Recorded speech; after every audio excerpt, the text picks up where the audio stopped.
ஓம் முருகா, வெற்றிவேல் முருகா! என் அன்பு பிள்ளையே, நீதான் இங்கு கவலைப்பட்டு கொண்டிருக்கின்றாய்.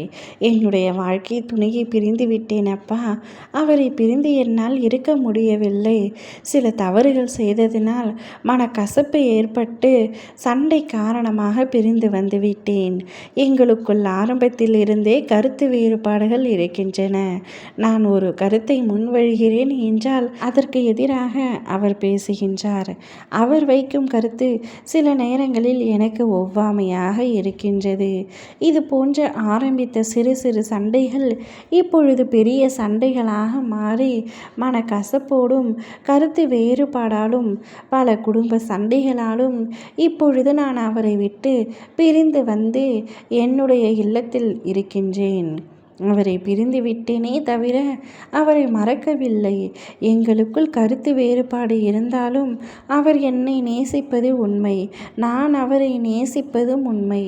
என்னால் அவரை மறக்கவே முடியாது அப்பா. கூடிய விரைவில் எங்கள் இருவரையும் ஒன்றாக இணைத்து வைத்து விடுங்கள். இப்பொழுது நானாக பேச முற்பட்டாலும் அவர் என்னிடத்தில் பேச விரும்புவதில்லை. என்னை வேண்டுமென்றே புறக்கணிக்கின்றார். அவரை பிரிந்து வாழ்ந்த வாழ்க்கை எனக்கு கொடுமையாக இருக்கின்றது. உற்றார் உறவினர்கள் வார்த்தைகள் கேட்டால் என்னுடைய காதில் அப்படி வலிக்கின்றது. தற்கொலை செய்து கொள்ளலாமா என்று கூட சில சமயங்களில் நினைத்திருக்கின்றேன். ஆனால் அதற்கும் தைரியம் இல்லாமல் கூனி குறுகி ஏதோ ஒரு வாழ்க்கையை வாழ வேண்டும் என்ற கடமையில் வாழ்ந்து வந்து கொண்டிருக்கின்றேன் அப்பா. எனக்கு ஒரு நல்ல வழிகாட்டுங்கள் என்று கேட்கின்றாய். பிள்ளையே, உன்னுடைய துணையை பிரிந்து நீதான் இங்கு கஷ்டப்பட்டு கொண்டிருக்கின்றாய்.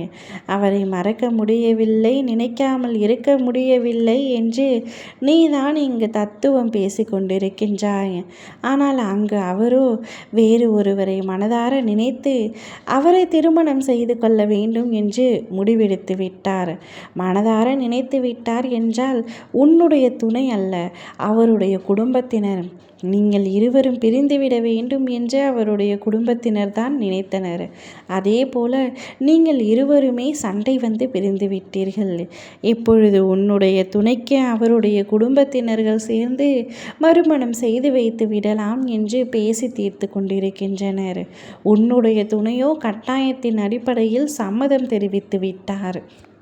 உன்னுடைய துணைக்கு முழு மனதோடு சம்மதம் தெரிவிக்கவில்லை என்றாலும் அனைவரின் வற்புறுத்தல் பேரிலும் உன்மேல் வைத்திருக்கும் கோபத்தினாலும் சம்மதம் தெரிவித்து விட்டார்.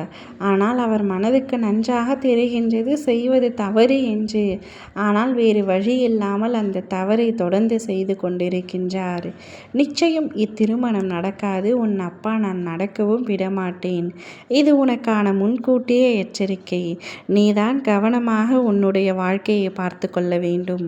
ஓம் முருகா, வெற்றிவேல் முருகா!